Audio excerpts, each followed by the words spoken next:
So, Mark, can I ask you a quick fire round of questions and then just answer with the first thoughts that come to your mind?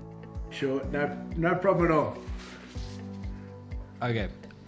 One commodity you're most bullish on right now? Copper.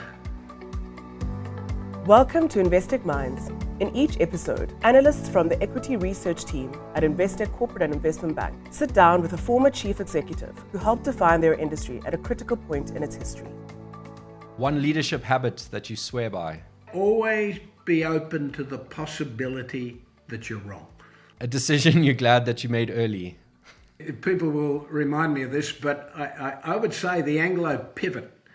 When we're in the middle of restructuring Anglo and commodity prices in 2015 kept dropping, we needed to buy 12 months' time.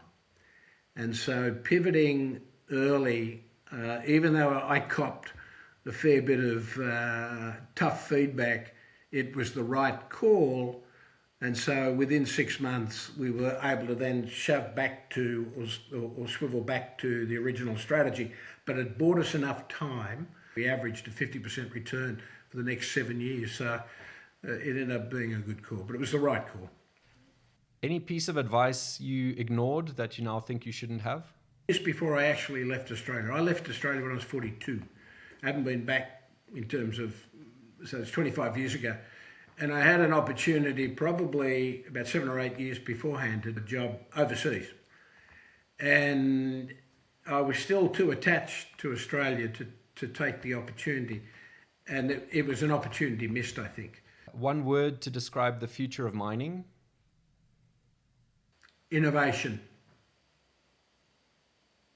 And the last one, the toughest part of being a CEO that we don't see from the outside? Most chief executives do have a heart. And so when you're making tough calls that impact people, it's probably a lot tougher than many people appreciate. For some, maybe not so.